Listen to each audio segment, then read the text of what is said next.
Hi.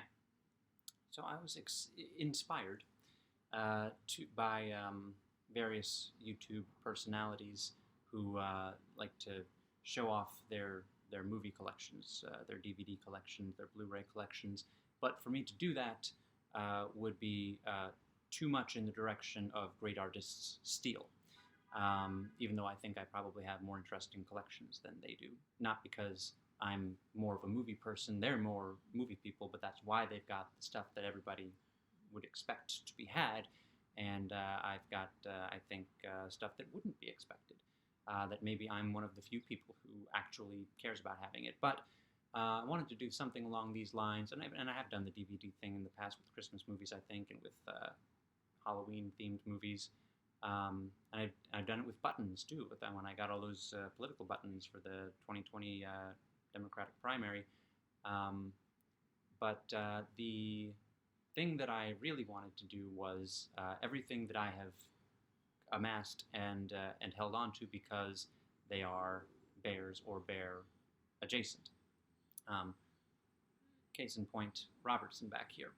Now, the story of Robertson, and he's the first of many that I will be showing. Robertson, I believe it was Thanksgiving of my sophomore year of college. I'd gone home for college, and then from home, we had traveled to Philadelphia to my grandfather's house for Thanksgiving with that extended family. And my brothers and I were sleeping up in, it was the second floor, but it was the attic, essentially. And there was a bed and two cots. I, being the oldest, I got the bed. My brothers got the cots, and on each of these things, which were all set up, was a teddy bear. Robertson was blue, my favorite color, so I took them. I believe the others were orange and purple, and I think they might still live at my parents' house, but my brothers, I don't believe, took them as I did to live with me continuously. He's not my only teddy bear, but he's the one that I have brought. I did not name him immediately. Brought him back to college just to have around. I'm pretty sure I had him in my dorm room. And then I moved off campus for junior year, and junior year was when I met the malevolent supernatural force I live with, and she said he looked like a Robertson, so she named him Robertson. And he will be joining me back there. The only bear that will be on display the whole time. And I may as well get into the rest. But first, there are a couple that are not here. One I will describe later, but just two. I have an Alaska State quarter, which has a bear on it. And I've had some luck with getting the images on the backs of quarters to show up nice and clearly in these videos, but I didn't feel like pulling it out of my quarter collection. And the only bear that I couldn't find was it's kind of it's a thing that you put on the soap, the little soap shelf that hangs above the sink sometimes, and you put the soap on it, but the soap melts in all the water. So this was a thing that you put on between the soap thing and the soap so that the soap doesn't melt in all the water. But what ended up happening was the thing itself, and it was bear-shaped. That's why I had it. I'm pretty sure I still have it. I just have no idea where, because we don't use it anymore, because it became itself a piece of soap, because in addition to the water seeping down as the soap dried, the bar of soap, some soap seeped down and got into the crevices, and so the bear itself became soap. So that is why that will not be making a visit. But the first bear is this bear. This pin did not come with the hat. The pin was from Sleeping Bear Dunes, I think, the little gift shop at Sleeping Bear Dunes. And I got this pin, and I guess I just held on to it for a while. But then when I went to college, right before I went to college, I got this hat. And I brought the hat with me. But I always loved hats that looked like this, but then they have like a star or something. I'm thinking like park ranger hats and things like that. Something official looking. And so for me, I decided to make it this bear pin. And the bear pin has rarely come off of this hat in all that time. The hat is very old. I rarely wear it anymore, but I do still sometimes. And I have a new hat similar to this. It's hanging up there. I'm not going to bring it down because it doesn't have a bear on it. I'm looking for an owl for that hat, a nice owl pin to serve the same function as the bear. This hat is for now mostly times when I'm more likely to meet a bear, which is to say hiking or camping. So there's that. Another piece of clothing. Got this at the Seneca Park Zoo gift shop up in Rochester, and it is exactly what it looks like. It is a tie. I don't wear it when I'm out looking for bears. I wear it to nicer things, but it's just a nice tie with bear print. And also, of course, the shirt that I'm wearing has bear print on it. I wore it fairly recently for videos, but I decided I was going to just hold it up and show it, but I decided to wear it because it's just more convenient. For the same reason that I wear a lot of things when it's too warm or for whatever reason, it's just easier to wear it because then I don't have to be holding it up. Sticking with clothes just temporarily here, my current pajama bottoms. Got these at Target. And I got them at Target because my previous pajama bottoms, they got holes that were too big to sew up, and so I tore them to shreds, which is what I do when this is from the leg of the previous pajama bottoms, red bear print. Most of my pajama bottoms from the past couple of years have been bear print, and what I do, as I was getting to, when the holes become too big to deal with, I tear them to shreds. I throw most of it away, but I keep like this. It's convenient for wrapping things, and the pockets. I use there's one of the pockets from this bear print pajama bottoms, plus some bubble wrap, serves as the carrying case for when I have to travel with my external hard drive. And then another thing that I do that I always did was I tear thinner strips and I braid them together, and that becomes the primary residual, kind of little monument to clothes that I obviously used a lot. So now I'll do the socks before the shirt snap out. Took me until fairly recently to start getting a lot of bear print clothes. Here's some polar bears with Santa hats, and here's some brown bears. So yeah, I'm not gonna hold up the socks for very long. This shirt, given to me by the malevolent supernatural force I live with from her trip to California. Southpaw, I believe, also means left-handed. I think that Rocky Balboa is a southpaw. I think maybe it's a boxing term. I don't know. And this shirt and the next one are both presents I got in college from not the malevolent supernatural force, but from her roommate. For her first 2 years, her roommate was my best friend from freshman year, and that person, who is now a lawyer, got me this. This is a Yogi Boo Boo, but as realistic bears, and the one saying, sometimes I feel pretty average.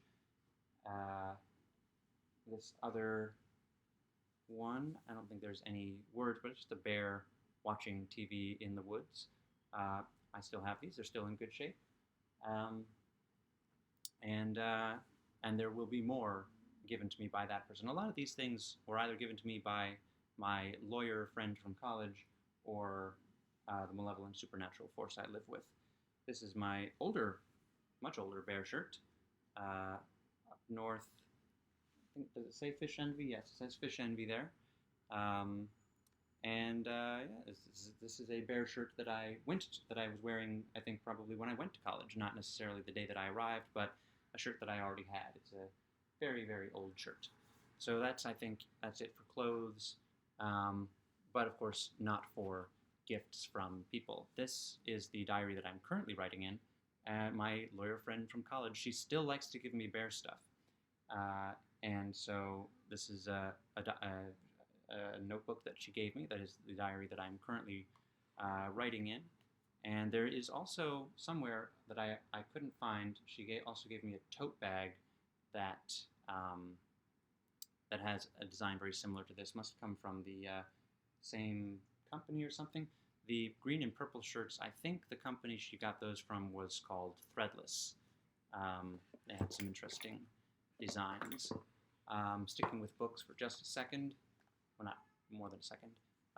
This will be familiar. I've done this. This is, I think, my only lenticular bear. This is, of course, Animorphs number 7, in the cover of which Rachel morphs into a bear. I also have the original edition of this book, which is actually which isn't lenticular, doesn't have the animation on the front, but it has a different kind of animation of the human girl transforming into a bear, and you see it doesn't move, the images don't move, but it's essentially this. And does this have the, yeah, see, this doesn't have the flip book, that has the flip book, but this is my copy of Animorphs the Stranger that I have here. I have the other copy up in Rochester. Here's another bear book, The Blue Bear. I discovered this, I think, between freshman and college years of college, freshman and sophomore years of college. I Googled Blue Bear. Obviously, I have an affinity, and I found out that there are, and I've talked about this in the past, I think, on YouTube as well, there are actual blue bears in the world, and they're called Glacier Bears, and they, I'm pretty sure that the deal with them is that they have a light-colored, I don't want to show the picture of the dead bear, but I want to show the author's picture of a glacier bear. And then there's a whale. There's another picture of a whale that I'll find. But they have a very dark undercoat of fur, and there's the other whale there, and then kind of silvery outer coat. I'm not an expert on how bear's fur works. I'm going to try to find a quote in here as I keep talking, but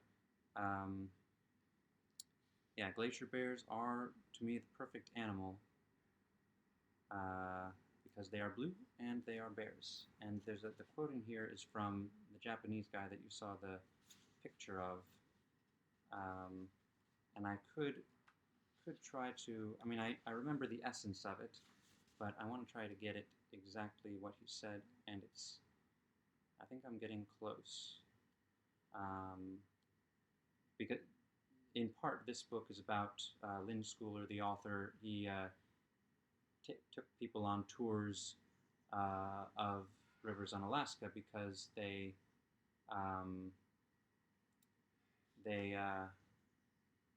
you know, it's good to have, when you're in that kind of wild place, it's good to have people who know what they're doing. And the Japanese guy, whose name, I'll just go back to the picture, Michio Hoshino, he's a photographer who was looking for the blue bears. And so Lynn Schooler took him on his boat up the river, helped him out, and my hands are very dry. It makes it hard to go through this. Basically, because I don't want to do this for too long, the guy said, the photographer was quoted as saying,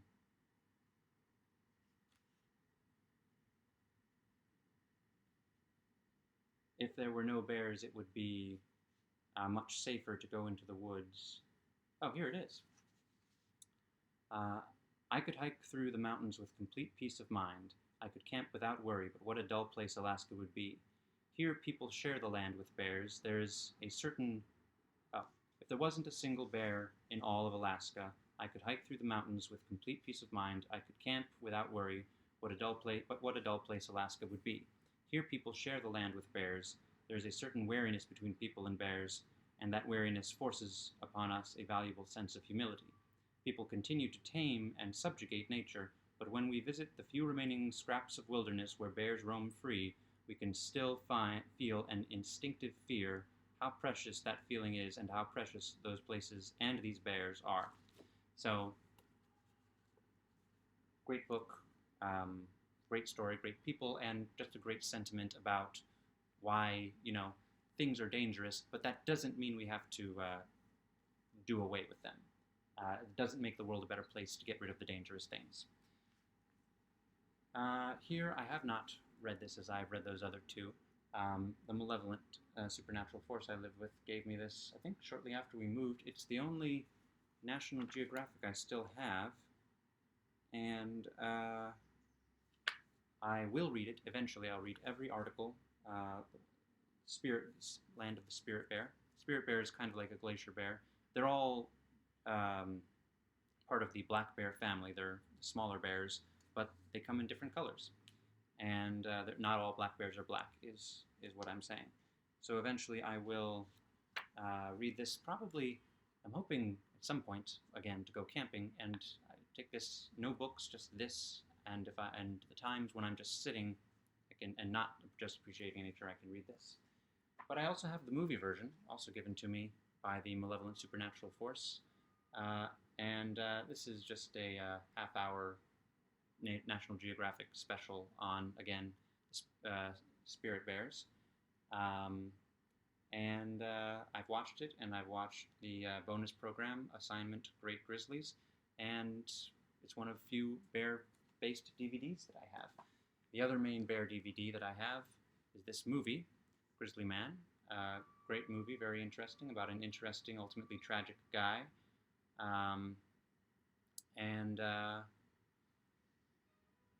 It's my introduction to Werner Herzog. I highly recommend it. It's a cautionary tale. There's beautiful footage of bears, and important lessons about bears as well. There's only one other bear DVD that I can conceive of one day nabbing, and that is the movie Brave. So on to figures. This I rescued from a garage sale. It's nothing too special. It's just an arrowhead with a figure of a bear. I mean, it's not an actual arrowhead. It's carved in the shape of an arrowhead, and then the image of a bear is carved in. It's just a nice display piece. Let's see. This is not a bear. This is a alligator, but this is a bear, and this was given to me by my lawyer friend from college. It's just a cute little bear figure. I have many cute little bear figures, many like this, gifts from the Malevolent Supernatural Force I live with. You've seen these out there. This one has you can kind of see there, the crack. Its leg broke off. I glued it back together.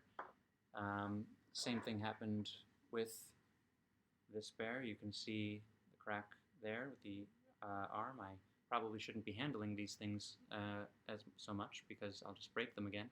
But this also rescued from the same garage sale. The person had a lot of blue and white tile ceramic type things like this, and didn't want to keep the tiny little bear. I'm going to go a little faster now because I'm at almost 20 minutes, and I've got a lot more bears.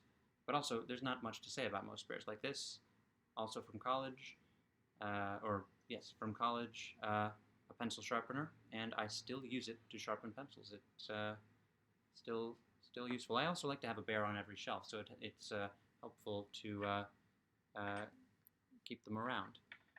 Here is a ring. I collect rings, and this is my only bear ring. It's holding a heart. I think that means that, like, if you're wearing it, if the heart's facing one way, you're single. If it's facing the other way, you're not. I don't know which way is which. I always wear it with the bear facing my wrist when I wear it. And the green rock there, it's not my birthstone, but I think it might be the Malevolent Supernatural Force I live with's birthstone. But I got this before I met her. My cousin helped me pick it out, and I was like, do I want the teddy bear ring holding the green diamond thing? And she said, yes, you do. And so I got it, and I thank her for that. This is another bear figure. It is it's either a spirit bear, but it's probably a polar bear, intended to be a polar bear. I think that it is made of ivory. So if the time comes when the thing to do with it is to get it crushed with other ivory things because for some reason that helps the elephants, then I will do that. But For the time being, I hold on to it. It's something that the malevolent supernatural force picked up. Somebody was throwing it away. Um, I wasn't there. It wasn't something I saved from a garage sale, but it was just being thrown away. So she grabbed it for me, and I will hold on to it for as long as I can. I have a couple of mugs. This came, it's a Starbucks mug. It came with a teddy bear that also said Starbucks and it was wearing stuff. And ironically, I did not keep the teddy bear, but I kept the mug with a friend who worked at Starbucks sent it to me. So I kept the mug. It is one of my most reliable mugs because it's thick, it's big, it can handle, sometimes you pour hot water to make tea in some scrawny little mug, and it cracks because it can't handle the heat. This is a good solid mug.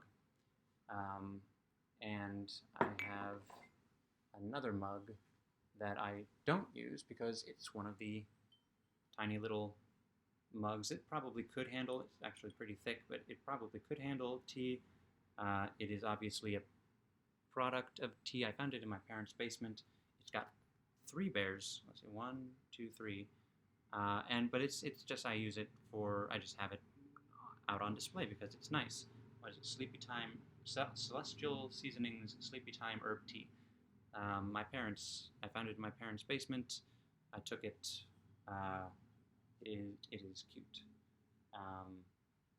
Also from the kitchen, while we're on kitchen stuff, 2 Christmases ago, my brother gave me this.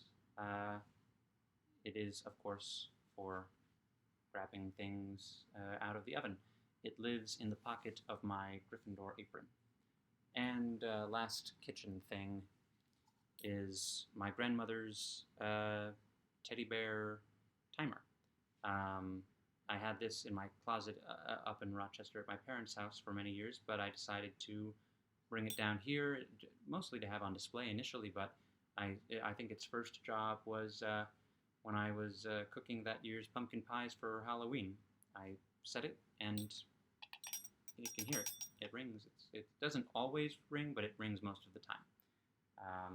And it's a nice little piece of my grandmother's kitchen that now lives in mine. Let's see. Kind of kitchen. This just, Coca-Cola does the bear thing for Christmas, and the first Christmas that I lived in New York, I saw this can. I think it was a shiny, fancy new Christmas can thing that they were doing, and I decided to keep the can after drinking the Coke. I feel weird about holding on to a Coke can, but I still have it after almost 10 years. So I'll put that back there. This I got in Traverse City, Michigan. I got many of these bears. I mentioned the one from Sleeping Bear.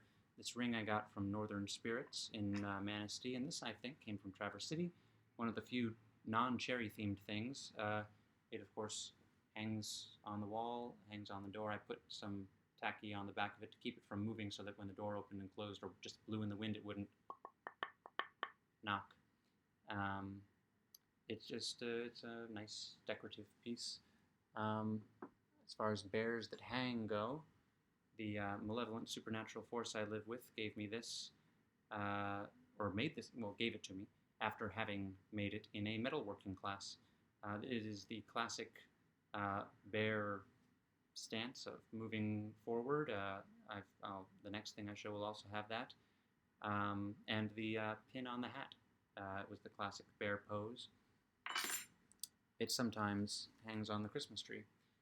This was from my college friend who's a lawyer. It is, again, the classic bear moving forward pose. I don't think I've ever worn this, but it's nice to have. The chain didn't come with it.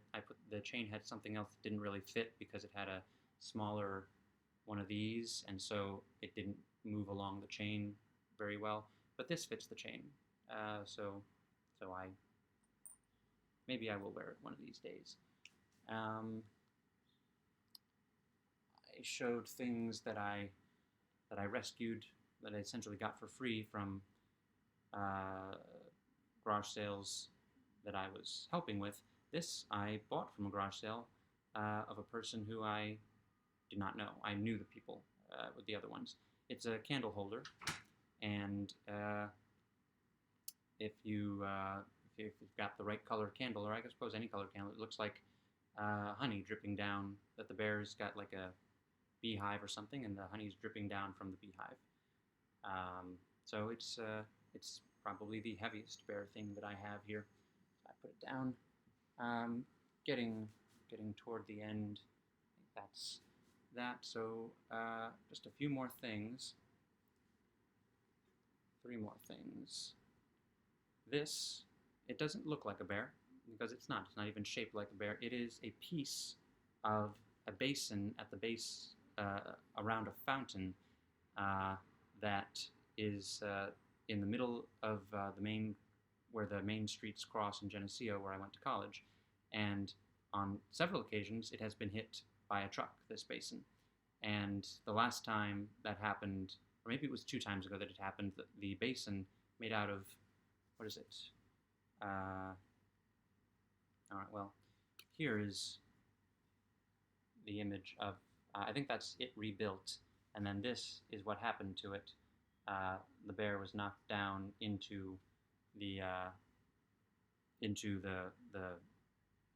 area below the basin because the basin itself was crushed, and they built a new one out of whatever stone this is, lime, whatever, granite, and they broke up the granite into small pieces, and there was a shop on Main Street selling them, so I bought it. It's kind of like a relic in that sense. A piece of, and then there is the bear sculpture. That's Emmeline. But yeah, so this is kind of like a relic from, I don't know if even that was the original basin, because it probably got hit by trucks before. But, so, that is one of 2 along those lines that I have. Then that's part of the basin, and then this is a reproduction of the sculpture. That is Emmeline holding the lantern. Emmeline, the dancing bear guardian of Geneseo, sits atop that fountain.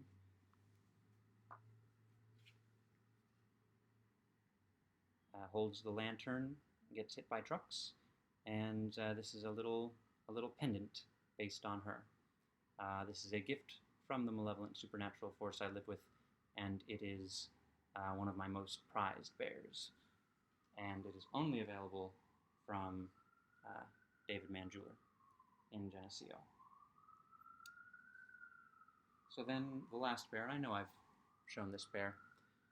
That bear is silver and this bear is gold. Not solid gold, just gold-plated. This is Phantom Bear. This was another gift from the malevolent supernatural force. I think from our first year here, I spotted this bear at the Michael Crawford International Fan Association table at the Broadway Cares Flea Market, and I didn't have the money to buy it at the time, but she went back and she bought it and gave it to me either for Christmas or I think my birthday, actually, the next year. And it's obviously the Phantom of the Opera. The story that I heard about it was that this was an opening night gift from the Broadway opening of Phantom of the Opera. I've never seen this online except the Michael Crawford fan club's website, and it's not even there anymore, so I don't know exactly what the story is with these. I've seen a few others, but only being sold by the Michael Crawford table at Broadway Cares. But this is my most prized bear in New York City here, and this is only my New York City bears. I may or may not be in a position to do a Rochester Bears at some point. There are a lot more. But, this frame came from the same garage sale as a couple of the other bears and it did not come with a bear, but it makes for a nice place for Phantom Bear to live. So those are the bears. And rather than ramble for a while, I am going to just say I hope that you have plenty of shiny or otherwise figures of your favorite animal around, and if you don't, you should surround yourself with cats or dogs or rats or whatever, and have a nice week.